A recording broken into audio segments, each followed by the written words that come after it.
debate. Procedemos a continuar. Señor asesor, tiene la palabra. Muchas gracias, señor presidente. Con su autorización, continúo con mi exposición conclusiva. Estaba por referirme, honorable tribunal, a la diligencia de allanamiento y detención de Luis Quintana. He venido siendo sumamente claro y sumamente crítico a la vez con respecto a ese terreno de nadie en el que parece aplicar un código distinto al Código Procesal Penal y en el que se desarrolló la investigación de estos lamentables hechos. Bueno, en ese territorio de nadie parece también aplicar otra regla especial, distinta a lo que conocemos. Y es que en ese territorio, tierra de nadie, se detiene para investigar y no como procede, investigar para detener a una persona. Todos sabemos, los que de una u otra forma estamos implicados en materia penal, que ya no se habla, a la hora de atender o de concebir un sitio de suceso, ya no se habla de una escena criminal.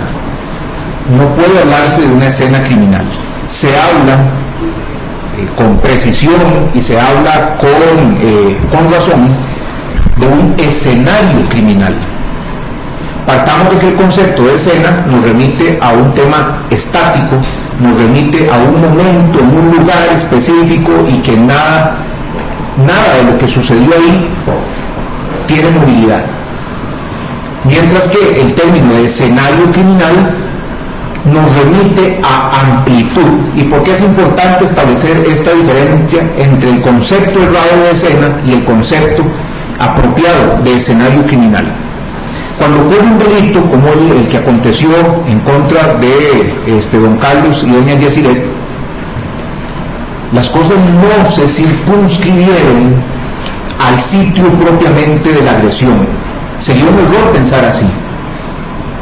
El desarrollo del acto delictivo, de lo que sucedió antes, lo que sucedió después de la agresión, también constituye parte y debe constituir parte del escenario criminal. Concebirlo de otra manera sería precisamente un riesgo para equivocar la atención del sitio propiamente y de ese rango, de esa amplitud necesaria en ese escenario. Hablaríamos de una escena criminal si el agresor hubiese permanecido ahí. Comete la agresión, se queda ahí están las evidencias, ahí está la sangre, está todo, ahí está. En este caso no fue así. En este caso hubo un agresor que puso en riesgo la vida de estos ofendidos, pero no se quedó allí. Ese agresor huyó, se trasladó, y por lo tanto el concepto de escenario criminal llega necesariamente hasta donde lleguen los implicados o los efectos de esa agresión. ¿Por qué hago alusión a esto? Refiriéndome específicamente a la diligencia de allanamiento a la casa de Luis Quintana Aguirre. Resulta que cuando el investigador estuvo aquí sentado, se le preguntó por el personal pericial que había estado en ese allanamiento, apoyando las diligencias de ese allanamiento. Muy seguro de su respuesta, el investigador dice que había personal de biología forense. Pero en el informe policial, en el folio 83 vuelto específicamente, nos hablan de otro personal pericial, específicamente de pericias físicas. ¿Estaremos entonces ante otro error material o estaremos en presencia nuevamente de un investigador desinteresado, de un investigador, yo no podría decir que no entrenado, no es posible decirlo, puesto que forma parte del OIJ y tuvo que haber pasado por un curso básico de investigación criminal? Pero entonces, ¿por qué se da la confusión? Viene a decir aquí que biología forense y en el informe pone pericias físicas. Si son dos unidades completamente distintas, con herramientas distintas, con peritos distintos, con herramientas de recuperación de evidencia distinto, tratamiento distinto, métodos distintos y por lo tanto informes distintos. Aparte de que Si nos vamos a lo documental, ni de biología forense, ni de pericias físicas no consta, no hay constancia en el acta levantada por la jueza que estuvo presente en ese allanamiento de que hubiese presencia de ese personal. Solamente menciona la señora jueza una unidad canina. A ver, pero ¿por qué pericias físicas y una unidad canina? Se buscaban armas de fuego, se buscaban explosivos, se buscaba algún químico, o estábamos ahí entonces con la necesidad de recuperar evidencia biológica. Ah, no, sí, ya recuerdo. ¿De dónde pudo haber venido la confusión, ya sea en el informe o peor durante el allanamiento? Y ya recuerdo de dónde pudo haber venido la confusión, y es que el agente de investigación a cargo de ese caso no sabía lo que es un análisis tricológico, por supuesto. Entonces, ¿qué iba a ir a buscar en ese allanamiento? Si no se sabe lo que se tiene que buscar, ¿cómo va a ser realizada una diligencia precisamente para recuperar evidencia? Usted primero determina qué va a buscar, y el allanamiento es precisamente para eso. Para eso se solicitó y para eso se ordenó, para la búsqueda de evidencias. Y hablando del allanamiento siempre, el investigador vino a decir aquí que el inmueble como tal, el terreno, estaba conformado por la casa allanada y por dos cabañas o inmuebles deshabitados. Pero la jueza, en el acta correspondiente que ella levantó como autoridad judicial en el sitio, describe dos cabañas habitadas por otras personas. O estaban habitadas por otras personas o estaban deshabitadas. ¿Qué fue lo que pasó ahí? ¿Por qué esa ligereza? Y cuando se le hizo la pregunta de por qué no se solicitó el allanamiento de esos inmuebles, lo que hizo fue decir que sí se hizo, pero que no se otorgó. En ningún lado del acta judicial, del acta levantada por la autoridad judicial en el sitio, se hace alusión siquiera a que se le sugiriera el allanamiento de esas moradas o de esos inmuebles. Y estoy absolutamente seguro de que si se le fundamenta debidamente en el sitio a un juez de la República, el juez de la República otorga el allanamiento por estar dentro de un inmueble sospechoso, porque además se supone, bajo la teoría, en ese terreno de nadie, se supone que Luis viajó del sitio de suceso hasta su casa en línea recta, brincándose toda suerte de cosas, y bueno, y que entró por la parte de atrás donde colinda con un potrero. Don Hugo vino a decirnos que él participó en el allanamiento siendo su jefe de la delegación, pero que no llegó hasta el fondo de la propiedad, y por lo tanto no sabe si había colindado o no. Pero el investigador a cargo del caso es claro indicar que probablemente esa era una de las probabilidades de llegada, de huida de Luis desde el sitio hasta su casa. Entonces, ¿cómo se justifica que no haya habido una fundamentación que le permitiera a la jueza, a la autoridad judicial en ese sitio, procurar el allanamiento de esos inmuebles? Si además el investigador dice que estaban deshabitados, es decir, el compromiso al bien jurídico de la intimidad, del domicilio, etcétera, de la propiedad privada, en realidad no hubiese existido prácticamente, porque estaban deshabitadas. Pero la jueza dice habitadas por otras personas. Pero tampoco existió el fundamento de decir, señora jueza, la investigación ha determinado que esta persona ingresó por aquí, por lo tanto no se descarta que haya dispuesto de evidencias, porque en ese momento no se había localizado ni los teléfonos, ni se había ubicado el cuchillo, ni se había ubicado las ropas, etc. ¿Cómo debe ser una hipótesis de investigación que durante ese trayecto se hubiese dispuesto de esas evidencias? ¿Por qué no se allanó? ¿Por qué no se sospechó de que de haber existido responsabilidad por parte de Luis, obviamente podrían estar ocultas ahí evidencias importantes? No. Vino aquí a decir que sí lo solicitó y no se otorgó, pero no hay ningún tipo de constancia en el acta de la jueza actuante de que se haya emitido una solicitud de esa índole. y por lo tanto no existe tampoco un fundamento para no otorgar ese allanamiento. Bien, se le preguntó sobre las evidencias, el resultado del allanamiento, y me parece recordar, no puedo precisarlo en realidad, pero se da de análisis del tribunal indudablemente, que el investigador dijo no recordar cuál había sido el resultado de ese allanamiento. Pudo enumerar que una camiseta y le pareció como que un gorro que no sabía si era de alguien más o bueno. Pero es que un allanamiento no se llega a improvisar, y menos en la búsqueda de evidencia física, que de hecho fue lo que motivó la solicitud de allanamiento y lo que motivó y permitió fundamentar la orden de allanamiento. ¿Qué era? ¿O es que acaso solamente importaba en ese allanamiento detener a Luis Quintana Aguirre? Es la impresión que esta representación tiene, porque con la ligereza en la que se actuó en ese domicilio, con la ligereza en la que se actuó, la actitud que vino a mostrar el investigador a cargo del caso, no recordando, no siendo importante para la investigación, no era relevante para la investigación, ¿en qué aspectos específicos? Cuando se le preguntó sobre elementos pilosos, la búsqueda de elementos pilosos, volviendo al principio de transferencia básico.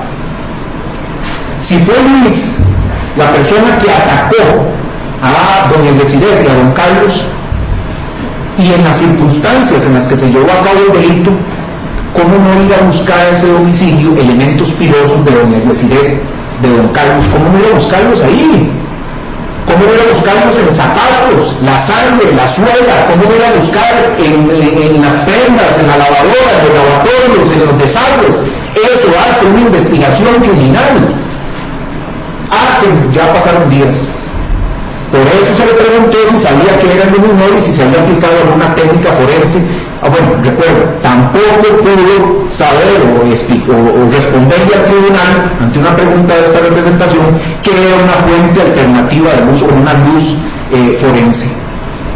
Si es precisamente eso, honorable tribunal, lo que se utiliza para buscar evidencia biológica en un sitio como un domicilio, es la luz forense, es la fuente de luz alternativa que permite a partir de la actuación de peritos buscar, identificar y recolectar evidencia biológica como elementos pilosos. Pero en este caso, en esa tierra de nadie, donde se desarrolló esta investigación, no era necesario. Simplemente, a ojo de buen cubero, como otra regla que estaba vigente en esa tierra de nadie, a ojo de buen cubero, aquí no hay evidencia. Se llevaron solo la camiseta. No había zapatos ahí. No había zapatos, de verdad nadie tenía zapatos, Luis no tenía zapatos. ¿Y el gorro? ¿Por qué razón documentaron el gorro pero no se lo llevaron? A ojo de buen cubero descartaron que hubiera elementos filosos o sangre. El tema de la sangre también se las trae. Hacen ver de que la presencia de la unidad canina era precisamente para esos efectos.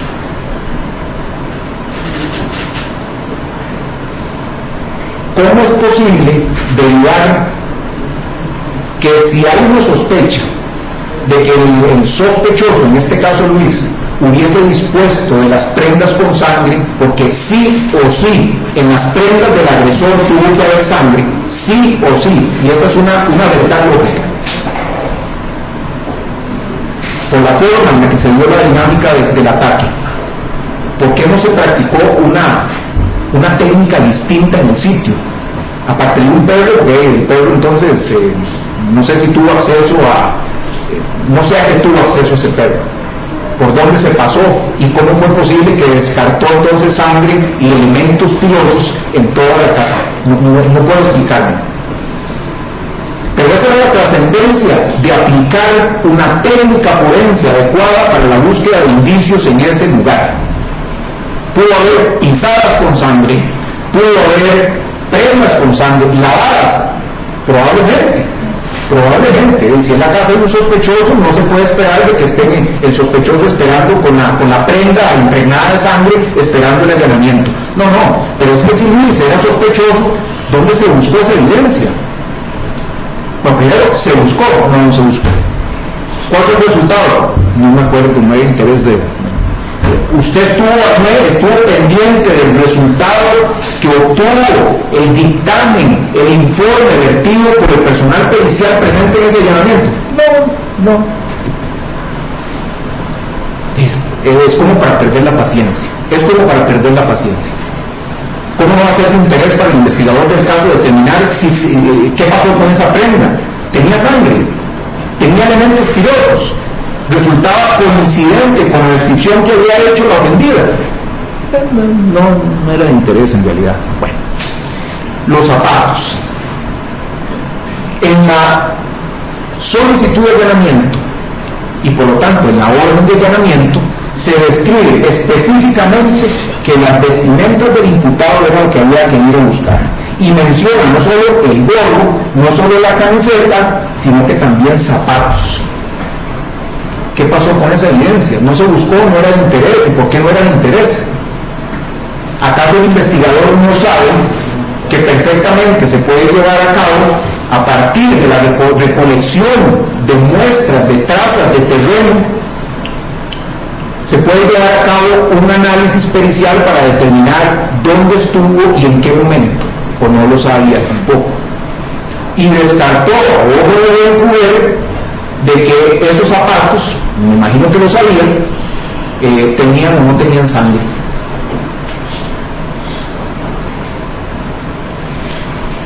En el folio 83, que corresponde a uno de los informes suscritos por ese investigador judicial, se habla del indicio número 1 sobre ese allanamiento, y es el informe del resultado del allanamiento. Se habla de la camiseta. Dicha camiseta concuerda aparentemente y con lo que está investigando a partir de la descripción que hace la ofendida, pero en este mismo informe se sugiere someter al reconocimiento esa camiseta.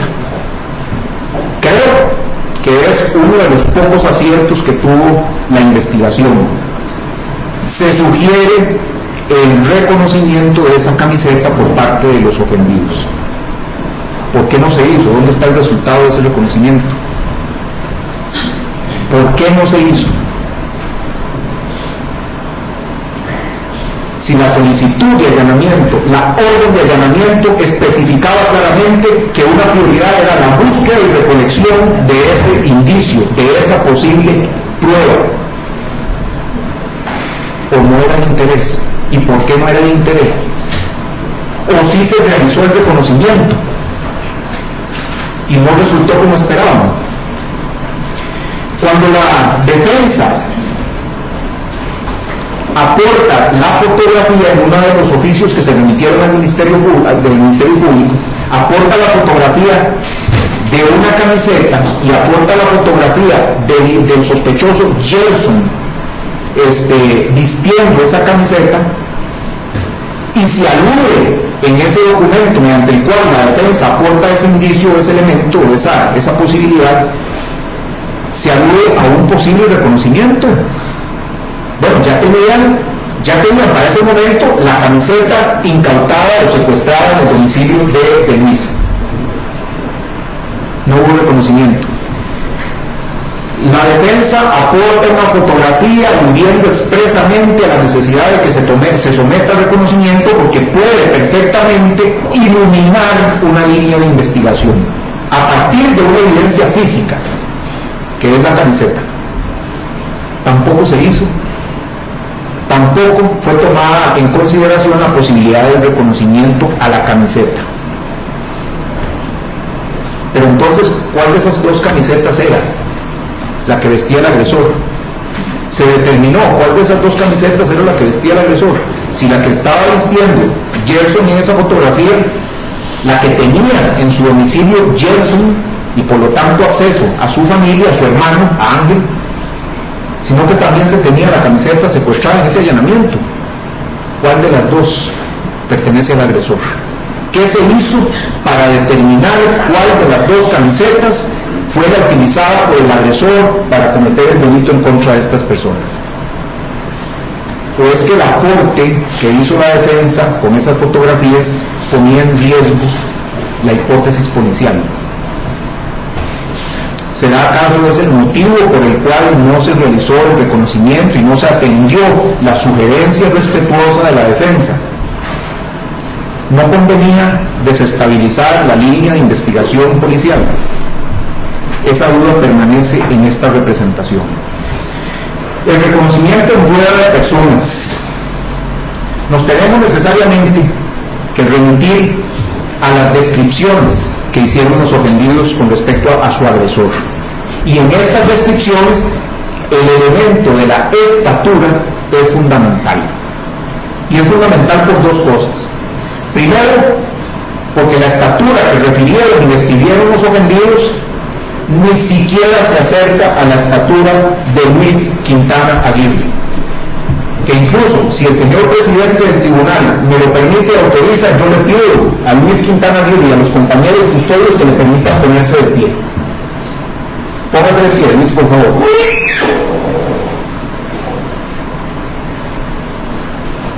Luis Quintana Aguirre incluso pareciera ser más alto o parecido al compañero custodio. Gracias, Luis. Gracias, compañeros. Gracias, señor presidente. Pareciera ser más alto incluso que el señor custodio corpulento que está acá. ¿Cómo no va a ser determinante algo tan evidente, tan obvio como la estatura de Luis Quintana para efectos de ese reconocimiento? Se parte en una descripción, la ofendida dice unos 67, unos 70, pero más pequeño que yo. El ofendido 1,80 m, y él describe más o menos ahí unos 60, unos 70, por ahí aproximadamente. La estatura de Luis es mucho mayor que esa descripción. Ese es el primer aspecto a tomar en consideración. El segundo aspecto, en el legajo principal de investigación consta una fotografía que documenta ese reconocimiento en rueda de personas. Evidentemente, en esa fotografía aparece la rueda de personas con los descartes. ¿Cuál de esos descartes cumple con una estatura siquiera similar a la de Luis Quintana? Ninguno. ¿Cuál de esos descartes tenía en ese momento la cara inflamada y golpes en el rostro? Ninguno. Es posible entonces, a partir de las circunstancias ya expuestas y de cómo transitó, cómo se desarrolló la investigación en ese terreno de nadie, es posible tener por válido ese reconocimiento en rueda de personas. Ciertamente, ahí hubo participación de un defensor, eso es cierto, eso es cierto.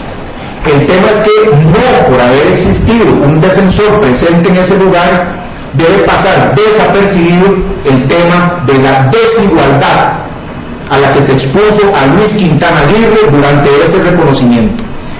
Fue el mismo día del allanamiento, y el investigador dice, no sé por qué razón se hizo ese día. Fue el día del allanamiento donde resultó la cara, el rostro de Luis Quintana Aguirre golpeado, inflamado y lesionado. Y tercero, no se respetaron esas condiciones para siquiera permitirle en ejercicio de su defensa y en vigencia del debido proceso que contara con descartes siquiera parecidos. No es paranoia, honorable tribunal. Lo que esta representación advierte es una línea que se siguió para atribuir los hechos no al responsable, sino a Luis Quintana Aguirre. El investigador vino a decir aquí ante una pregunta de esta representación que cuando terminó la primera ofendida en realizar el reconocimiento, se valió la posición de Luis para el segundo reconocimiento. Las actas levantadas al efecto no dan cuenta de eso, dan cuenta que Luis permaneció en esa posición. Olvido, un errorcillo de parte del investigador al venir a rendir su testimonio, o es que así se estila en ese territorio de nadie donde se desarrolló esta investigación. Importante con respecto a las actas de reconocimiento en rueda de personas es que, como correspondía, se le preguntó a ambos comparecientes, a ambos ofendidos, si habían tenido acceso, claro, a imágenes, a videos o incluso a la misma persona anteriormente. ¿Cuáles fueron las respuestas, honorable tribunal? En el folio 78 específicamente, 78 vuelto, don Carlos dice que de los demás no le mostraron video. En el folio 80 vuelto, doña Yesiret dice, a mí no me mostraron más videos de más personas. Pero aquí se ha venido a difuminar esa idea, se ha venido a llevar a cierta confusión de cuántos videos vieron, cuántos se reprodujeron, incluso se ha venido a decir aquí temerariamente que fue un ups, repentinamente se reprodujeron los videos. Pero lo cierto es que en ese documento, en esa acta, queda constando que ambos ofendidos dijeron no haber visto más videos de otras personas con anterioridad. ¿Cuál iba a ser el resultado de ese reconocimiento? ¿Cuál iba a ser necesariamente, y por regla lógica, el resultado de ese reconocimiento? Por supuesto que iban a reconocer a la persona que habían visto en video. No cabía otra posibilidad. Y no solo ya la habían visto en video, sino que era el único que estaba, y perdonen el término, golpeado, sí, golpeado, su rostro inflamado, y además era el único con el tipo de pelo tal y como él lo andaba, y como sí guardaba cierta coincidencia, porque el pelo de Luis en ese momento era colocho, ciertamente, pero de los descartes era el único en tener el cabello así. Era el único golpeado y además era el más alto. Los demás eran más pequeños. Entonces, ¿ante qué clase de reconocimiento nos encontramos aquí? Y no porque en este reconocimiento, en rueda de personas, hay algún vicio procesal. En realidad, más allá del tema de los descartes y la desigualdad a la que se sometió Luis, el tema aquí es de dónde provino la información, de dónde provino el recuerdo, de dónde provino la imagen que mantenían los ofendidos para llegar a ese momento del reconocimiento. ¿De dónde provino? En el caso de don Carlos no tengo duda, porque él mismo lo dijo aquí. Antes incluso del retrato hablado tuvo acceso a fotos y videos. Y en el caso de doña Yesiret, pues evidentemente ya había participado en un reconocimiento fotográfico con video, con voz, etcétera, y además era el único golpeado porque sabía que ese día se había realizado el allanamiento y que ahí estaba la persona detenida. Esto remite con preocupación, y no solo como abogado defensor de Luis, sino como ciudadano, y así tengo que decirlo. Aquí se permite olfatear una dirección perversa que no logra descartarse de influenciar sutilmente en la memoria de los ofendidos para hacer calzar la intervención de los ofendidos con la sospecha del vecindario. ¿Cuál era la sospecha del vecindario? El nicaragüense indocumentado que andaba por ahí recogiendo un día y otro también a la hermana del colegio. Vamos a ver, ese vecindario ciertamente ejerció alguna presión justificada, valga decir, para que el proceso avanzara y la investigación diera sus frutos. Y las personas ofendidas, justificadamente y en ejercicio de sus derechos, llegan con sed al sistema de justicia, llegan con sed de respuesta ante este sistema, pero no se vale aprovechar esa predisposición de los ofendidos en busca de que se resuelva el caso que comprometió su vida. No se vale aprovechar esa sed para intentar saciarlos con agua contaminada. No se vale, eso no se vale.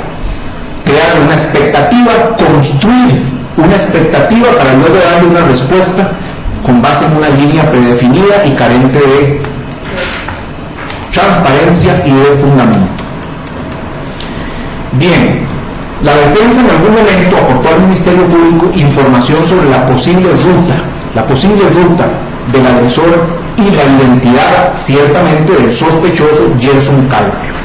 Incluso, como ya se dijo, una fotografía de la camiseta que parece coincidir con la descrita por la ofendida. En cuanto a Gerson Carpio, el investigador vino a decir que ya era sospechoso antes de que la defensa, incluso, aportara esa fotografía, ese nombre, la imagen de la camiseta. Ya Gerson Carpio era sospechoso por las diligencias, las entrevistas, etcétera, que había generado el investigador. ¿Cómo se descartó Gerson Carpio?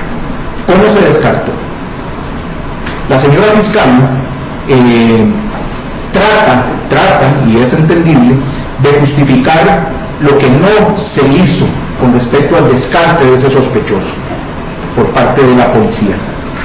Pero es que el investigador vino a decir aquí, antes de que la señora fiscal obviamente hiciera sus conclusiones, vino a decir aquí que fue por su apariencia y por las versiones de sus familiares. Porque le dijeron, me parece que en el caso de Gerson sí fue el tío con el que estaba trabajando en una construcción y que se fue, le pagaron 60,000 y se fue en bus. Al final no pudo verificar la versión dada por el tío de Gerson. Y con eso lo descartó. Si el tío le dice, santa palabra. Una regla más vigente en ese terreno de nadie en el que se desarrolló esta investigación criminal. No se verificó la coartada de Gerson Carpio. Fue por las versiones de la familia y porque la apariencia no coincidía con el sospechoso buscado. Y eso también es cuestionable, porque en las fotografías que aportó la defensa aludiendo a la identidad de ese sospechoso, ese perfil no se aparta, ese perfil no era posible por apariencia descartarlo.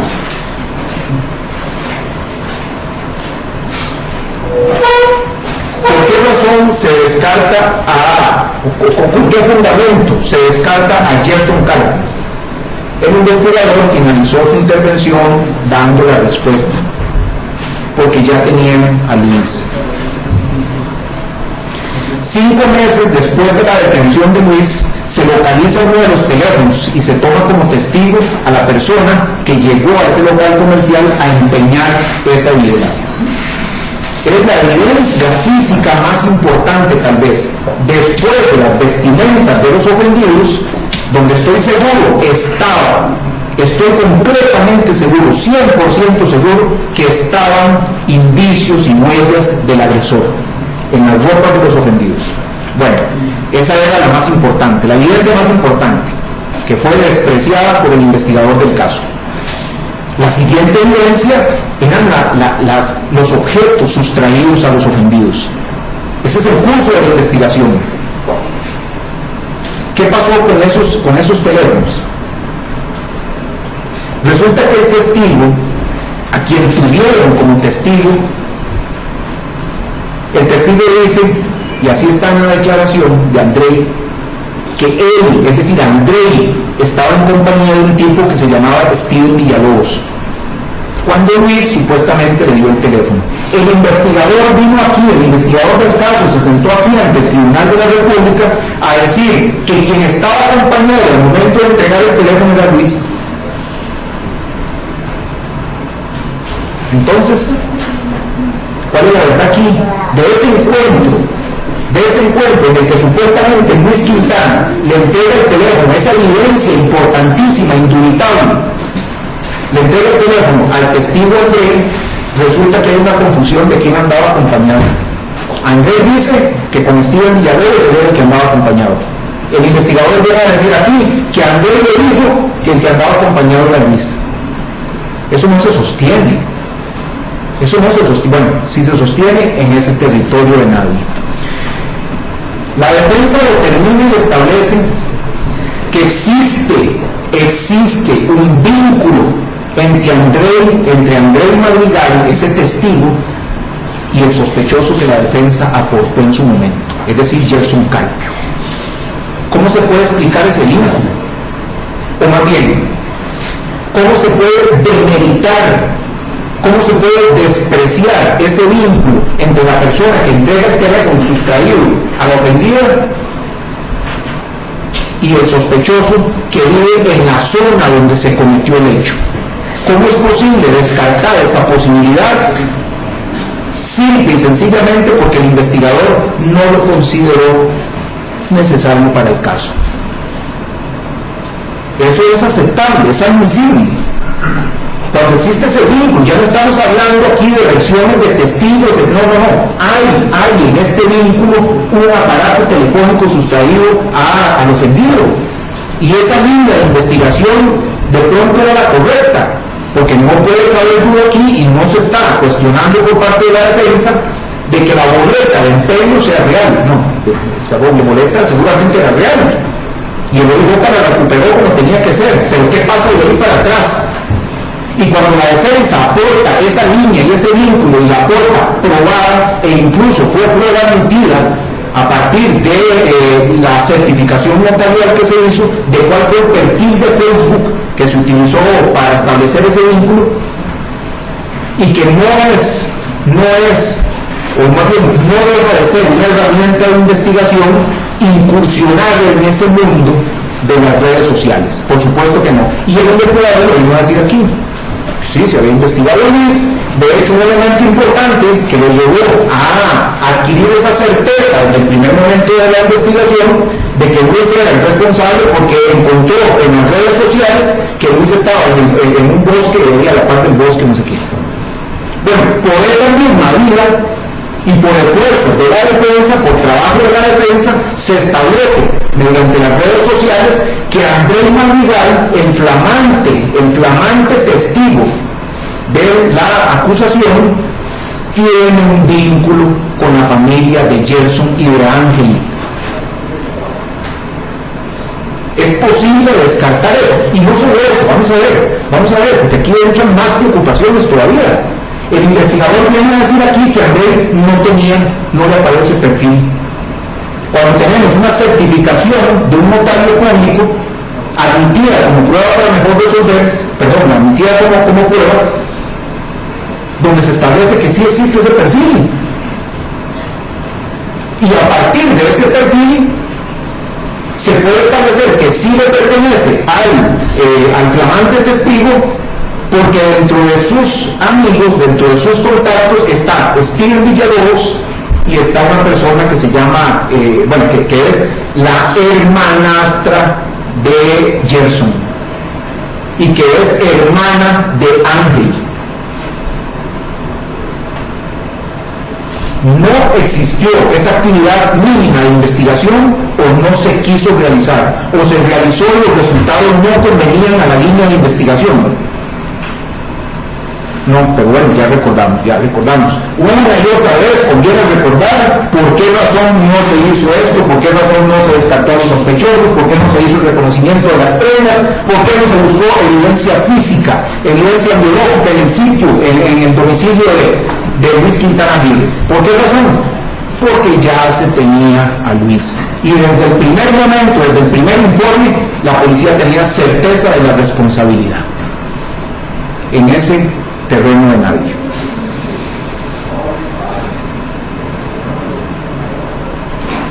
Nuevamente vamos con los sospechosos, y aquí voy a ser muy breve, pero es muy importante porque estos sospechosos, incluso el mismo investigador del caso dijo, no se descartó. En el caso de los tres sospechosos, Gerson, Andrés y Ángel, no se descartó. Lo descartó a ojo de buen cubero porque le pareció, en el caso de Ángel, a quien tuvo la vista y lesionado en un momento, en un tiempo cercano al momento de los hechos. En el caso de Ángel Gustavo Reyes Montoya, no tenía 12 años. Para ese momento en que el investigador lo tuvo a la vista, tenía 17 años. Ángel Gustavo Reyes Montoya, hermanastro de Gerson Carpio y por lo tanto con acceso a la camiseta que aportó la defensa para los efectos pertinentes, nació el 15 de septiembre del 2004. y eso está probado en los elementos ofrecidos y admitidos como prueba para mejor resolver.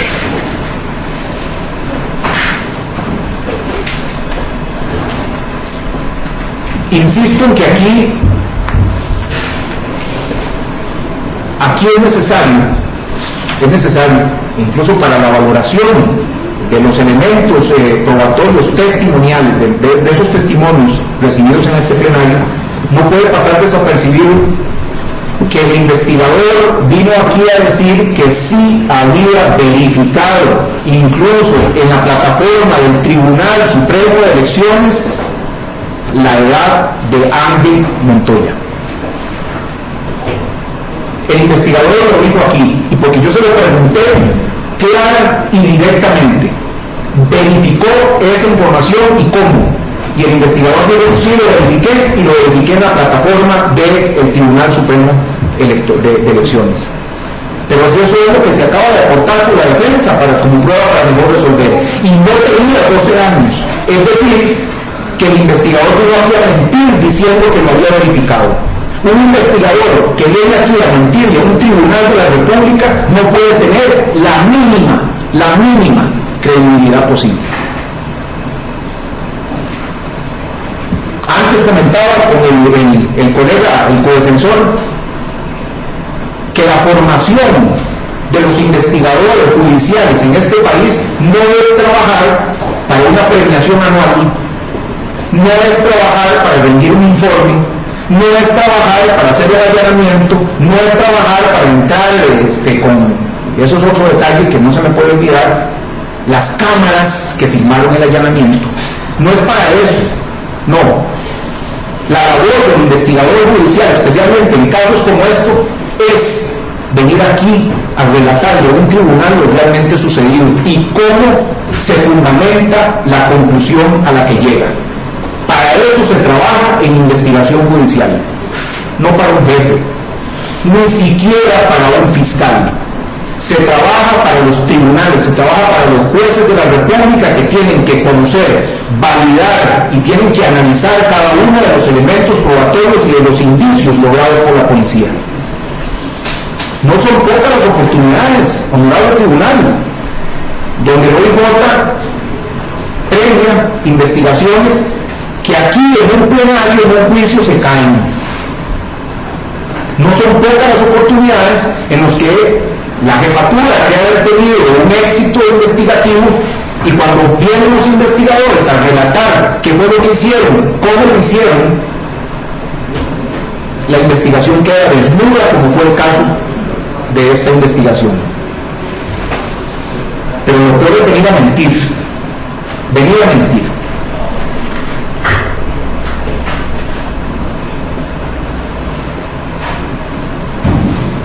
Usted me puede ayudar, disculpe señor presidente, traigo una pequeña presentación a propósito de ese vínculo al que estoy haciendo alusión y le pedí a la estimable técnica que me ayudara con la reproducción en el monitor.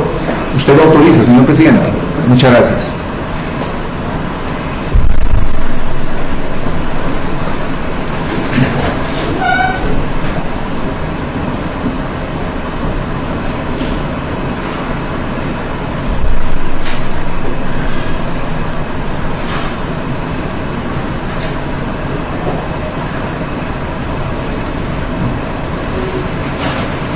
Creo que ahí está bien, no se preocupe, bastaría con que sea visible.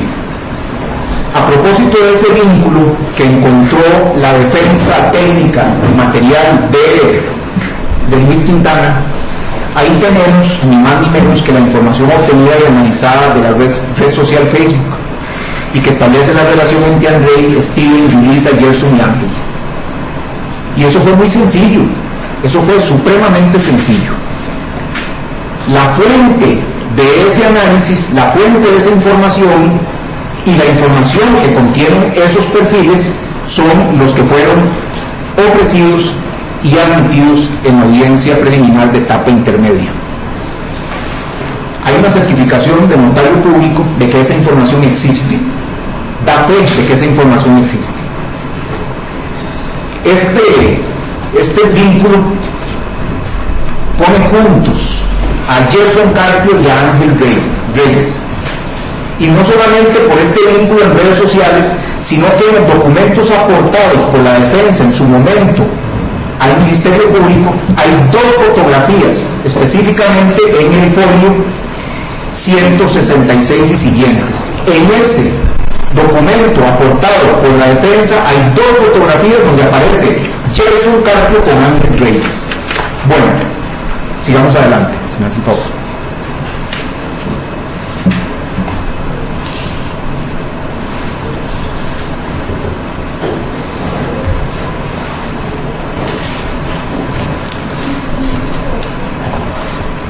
Bien, este fue el ejercicio, un ejercicio simple. Se busca en redes sociales al señor Andrés Madrigal. Ese es el perfil de Andrés Madrigal. Sí existe, no como dijo el investigador que no existía. Sí existe y ahí está y tiene una fotografía. Resulta que en una simple búsqueda en los amigos o contactos de Andrés Madrigal aparece Steven Villalobos. Steven Villalobos fue mencionado por Andrés en la entrevista que le hizo el Ministerio Público al tomar la versión, el OIJ. También aparece dentro de los amigos de don Andrés Madrigal una señorita que se llama Yulisa Reyes Montoya. Sigamos adelante, por favor.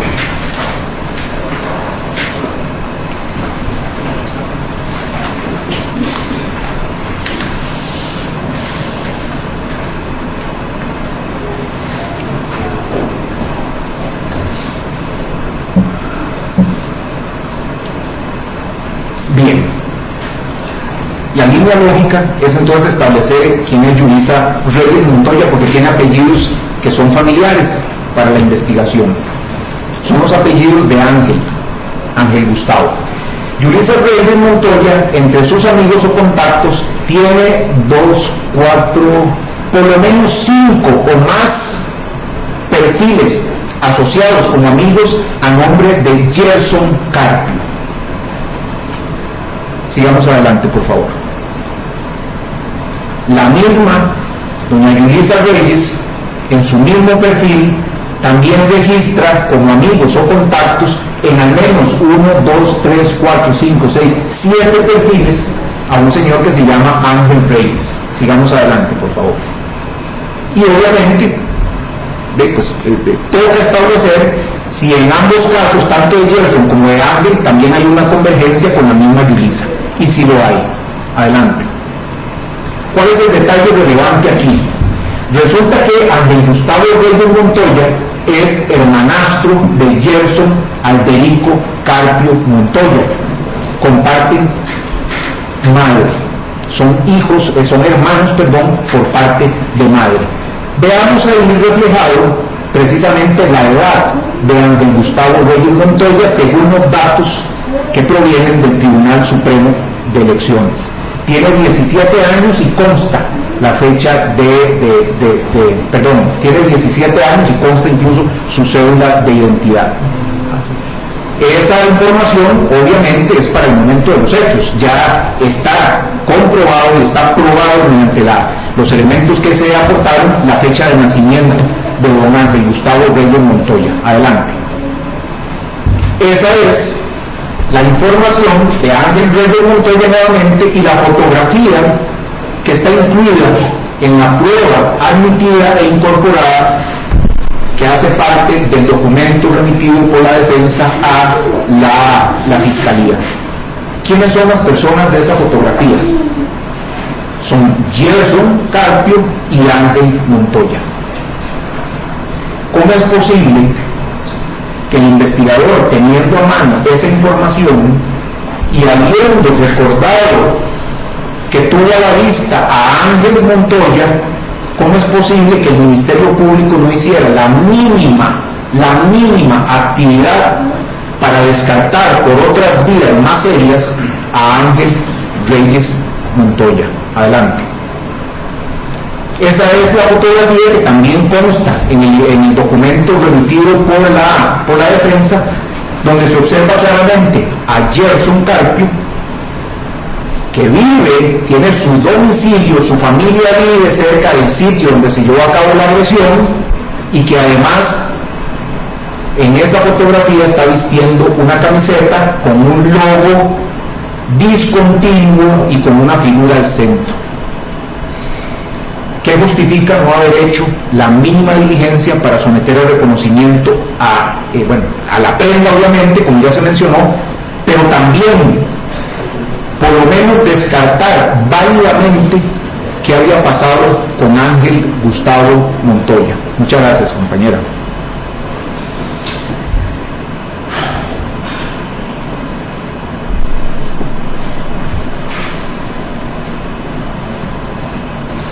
En cuanto al reconocimiento fotográfico al que aludió la distinguida representante del Ministerio Público, ese reconocimiento fotográfico en sede del Ministerio Público, ya avanzada la investigación y a solicitud incluso de la defensa, don Carlos dijo en su declaración, y lo podrá verificar el tribunal, que durante el desarrollo de ese reconocimiento, él está claro que allí no estaba Luis. Y lo dijo claramente, allí no estaba Luis. Por supuesto que no estaba Luis. Por supuesto que no estaba Luis. Y en el acta que se realiza a propósito de ese reconocimiento, don Carlos dijo no haber visto al sospechoso anteriormente por ningún medio. Pero ya se había llevado a cabo el reconocimiento físico en nuevas personas, el reconocimiento fotográfico, ya eso había acontecido. Entonces, ¿cómo es posible que don Carlos llegue a ese reconocimiento a decir que no había visto el sospechoso antes? ¿O es que ya no? Bueno, es que se me olvida que estamos en un territorio distinto.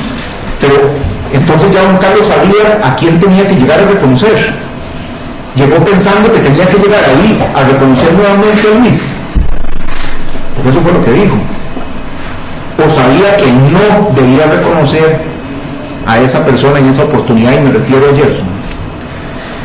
No se vale, ya para ir terminando, honorable tribunal, agradeciendo la paciencia, no se vale defraudar de semejante manera a los ofendidos y a la sociedad. Hacer justicia a las víctimas y a la persona que ha sido incriminada, aparte de irregularidades y omisiones.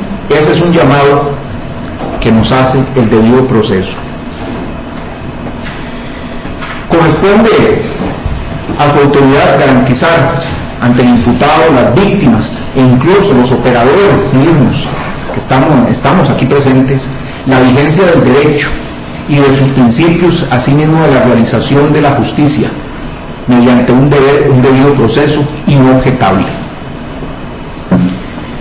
Quedando tantas cosas pendientes, honorable tribunal, para establecer la verdad real de los hechos, más allá, por supuesto, de las presunciones, de la prueba sesgada, y privilegiando entonces incluso el derecho de las partes a que la investigación agote sus posibilidades, podría incluso el tribunal en su sentencia disponer que el Ministerio Público continúe la investigación, para no hacer ilusoria la esperanza de los ofendidos de que se identifique al verdadero responsable, que a todas luces nunca fue el estudiante y trabajador Luis Eduardo Quintana Aguirre, a quien se señaló más por su nacionalidad y condición migratoria que por una verdadera investigación criminal. Será facultad finalmente del tribunal determinar incluso si se identifica alguna conducta delictiva en los funcionarios públicos que intervinieron en la investigación, ya sea por incumplir sus funciones, por insertar datos falsos en documentos oficiales como las actas, cuya consecuencia es grave para el imputado, o bien en los reconocimientos fotográficos, o por faltar a la verdad ante los jueces, como ha quedado palpable. Finalmente, me voy a referir al delito acusado de resistencia. El 312 del Código Penal, el artículo 312 del Código Penal, nos remite en su descripción a que esto se da cuando se trata de un acto propio del legítimo ejercicio de las funciones. Vale preguntar si la arbitrariedad entra en ese ámbito de legitimidad en el ejercicio de las funciones de un oficial de policía. El primer contacto de Luis Quintana en el momento de ser detenido no fue ni con la jueza presente en el sitio, ni fue con la autoridad fiscal. también presente en el sitio. Es posible descartar que, sabiéndose ya Luis que era perseguido, sabiéndose inocente pero perseguido y objeto de sospechas, podía descartar que el ingreso violento a su habitación pudiera ser de acciones tendentes a la venganza o incluso a hacerle daño por hechos tan graves en los que injustamente se le estaba vinculando. Y si el allanamiento ocurre días después de los hechos, sabiéndose Luis entonces culpable, porque es probable que se realizara el allanamiento, si incluso ya había llegado a la policía a hacer la entrevista de la madre, que ese es otro detalle importante en cuanto a las advertencias y demás. Pero bueno, lo esperable hubiera sido que Luis, sabiéndose perseguido y sabiéndose culpable, no hubiera permanecido, no se hubiera esperado al allanamiento y a su detención. En cuanto al agravante de esa supuesta resistencia, la agresión propiamente, cuando se agrede a funcionarios, es necesario identificar el elemento subjetivo de ese tipo penal, y me refiero obviamente al dolo. ¿Cómo se descarta entonces, remitiéndome al aspecto del dolo, cómo es posible descartar que las lesiones que presentaron los oficiales durante ese arresto no hubiesen sido ocasionadas al intervenir precisamente en esa dinámica varias personas?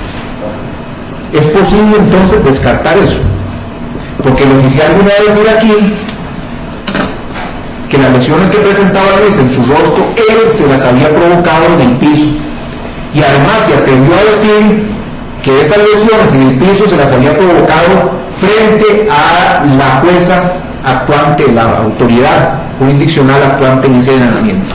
Pero remitámonos al acta que levantó la jueza. La jueza no menciona que las lesiones se hayan provocado en su presencia, dice y lo consigna por alguna razón que los señores jueces sabrán perfectamente o intuirán por qué razón la jueza decidió contemplarlo así, que fue por el dicho de los compañeros oficiales. Pero el investigador vino a decir aquí que incluso cuando la jueza vio que se estaba ocasionando las lesiones, la jueza le dijo cálmese y no sé qué. Yo no me atrevería, como investigador, nunca me atrevería a anteponer mi versión, mi supuesta versión, al dicho de una jueza, y menos si ese dicho quedó consignado en un documento.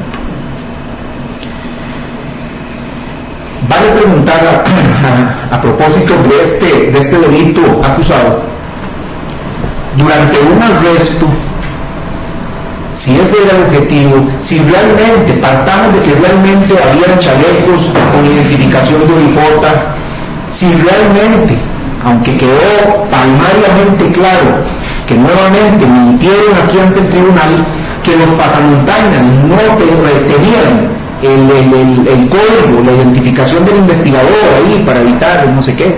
Un investigador vino aquí a decir que sí tenían los pasamontañas, otro dijo que no. El tema es que cuando se da ese arresto, o cuando se da un arresto, las personas están obligadas, y no voy a decir las personas estamos obligadas a soportar abuso y golpizas arbitrarias, desproporcionadas, innecesarias. O puede cualquiera de nosotros intentar al menos repeler por una situación de poder respirar o de evitar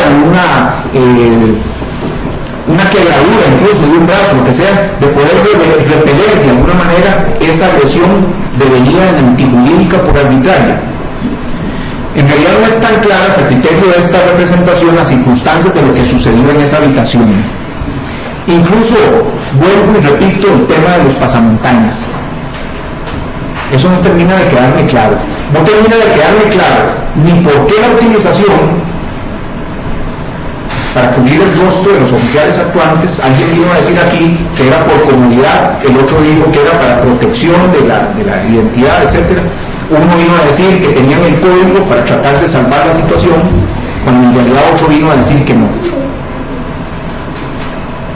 No me queda claro qué sucedió en esa habitación cuando el policía, que se supone de más experiencia, era un Hugo Monge, rompe los protocolos de seguridad a los que él mismo aludió para ingreso a esa habitación. Ingresó solo, con un arma de apoyo, con el arma de reglamento y sabiendo ya que existía presencia de una persona dentro de esa habitación. Entonces no me queda claro qué fue lo que pasó ahí.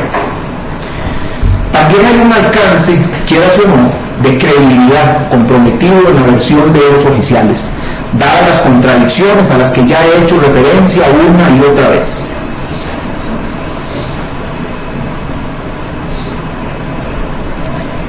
Es importante, y no quiero dejarlo pasar ya como aspecto final, que cuando se le preguntó a los oficiales intervinientes en ese allanamiento si se había documentado mediante video la actuación policial, dijeron que sí. ¿Dónde está ese video?